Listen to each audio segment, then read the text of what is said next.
everyone, and welcome to some very different and maybe trying times. We're all making do. As you can see, my office has moved to a garage. I like having the room, and you can't see it, but I've got a pool table next to me, so that's always fun if I need a break.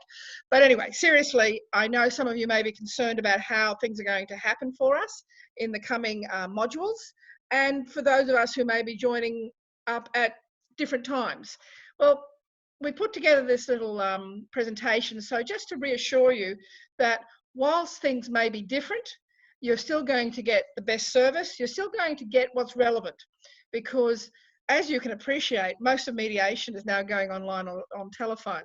And so having to move the training online, it seems to be a natural progression, because for the foreseeable future, we'll be doing this, and it could become the way of the world anyway. To maybe set your mind at ease, first off, I've been mediating and training mediators online since 2013.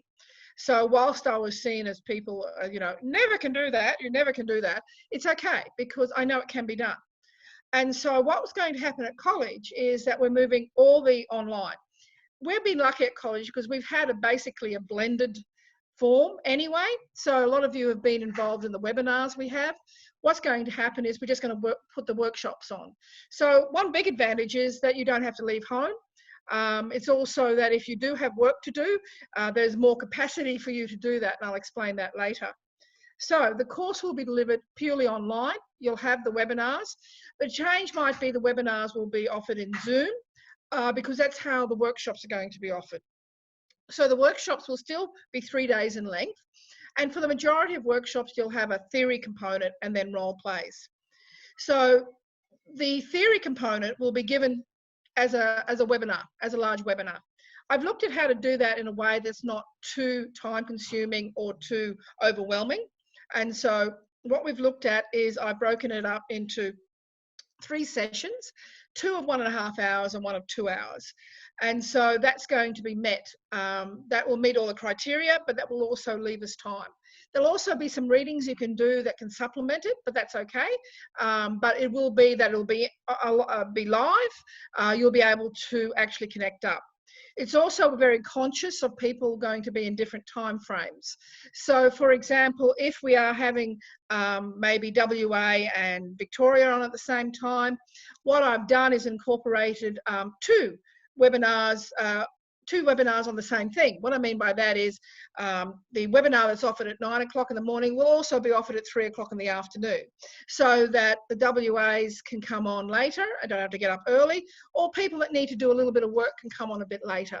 So what I'm trying to say there is that we're trying to make it very time friendly with the webinars.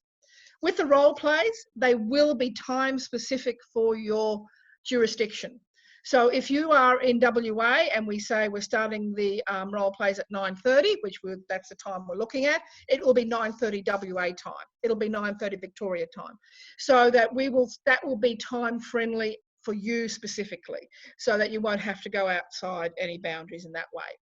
The other difference with the role play days, they will be shorter in the sense that 9:30 till 12 and then 1 to 3:30 is roughly what we're looking at.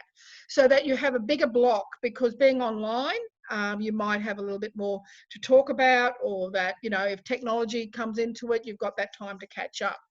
So that will be the role plays. We don't provide lunch anymore, but we hope you will go off and have lunch, and there will be breaks there for you to have that accordingly. It will allow you a little bit more time, that if you do have to deal with kids, etc., that there is those gaps, and you will be finishing quite significantly earlier than the 5 o'clock usual finish. Now, it may change slightly depending on if it's FDRP 2, 3 or 4, but that's the basic, or 1, that's the basic model that will be there. The other thing is that really won't change is that you'll have a coach assigned to your group. Now, your group will be of 3 or 4 students, just depending, again, what subject you're doing and what we're requiring you to do. But just as you were in face-to-face, where we put you in a little room with a coach to make sure you had privacy, the same things happen. You'll have a little room with a coach, and a coach will be assigned to you for that day, so that there's no chopping and changing. what will also happen is that the feedback will be exactly the same as you'll get oral feedback. The difference will be your written feedback will come via the college and will be uploaded into your Canvas.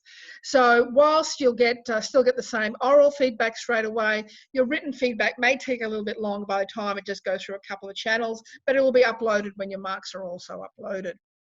I have said I prepared a little kit for the coaches, and I will tell you all again that technology will not fail you. What I mean by that is, don't be alarmed if you can't come on and have to ring in, or that your connectivity drops out. That's not going to impact on your marks whatsoever. We're going to be much more, I'm looking at how you're doing things. And of course, when you do it for a first time, it might be a bit clunky and chunky. Believe me, it gets much easier. I find it really quite comfortable to do now.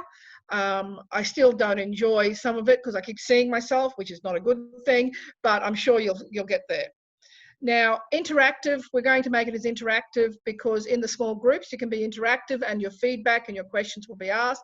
On the webinars, I will also be asking you to participate, but again, it just depends on how many are on at the time. I know that can be difficult. So to alleviate that as well, what I'm going to put in all sessions moving forward is a couple of debriefing sessions. Now, they'll come the week after the workshops. So that will come I think, just whenever you finish, whenever the workshop's completely finish. So that might not be a week straight after yours. It could be straight after somebody else's, but it'll be a week after that we'll have a couple of debriefing. Again, because I know people have got lives in terms of having to homeschool kids and having to do other things. And I don't know about you, but working from home, time loses some meaning. I'm going to offer at least 2 sessions. Now, they're not compulsory, but again, they're always good to debrief. And if you want to know about how to prepare for your reflection or anything like that, or ask questions. So they'll be done by announcements, and I'll put up the announcement with the Zoom link, and that will come after your workshops or during your workshop week. If there's any questions, concerns about all of this, there will be rosters, and you'll see them. The rosters will be put up on your Canvas side. I will certainly put up announcements, and the rosters you will see will have your names, a link to a Zoom room, and your coaches, and a bit of a roster who's doing what. For those of you who've been in my FDRP1 classes, they'll be a lot neater, but it's written on a piece of paper. But there'll be the same sort of thing that all the instructors have done before and will do, is that a roster, so you'll know who's doing what material. And your material will be up there, so it's all there for you. The PowerPoints will be up there so you can have a look. I've also created resources, and will continue to do that in terms of, and be able to put further resources that might come from discussions. Now, if you've got any questions, the best email is postgrad, all lowercase, at collaw.edu.au. That's postgrad at collaw.edu.au. There will be also the opportunity throughout the normal webinars that I run for FDRP, for the FDRP course.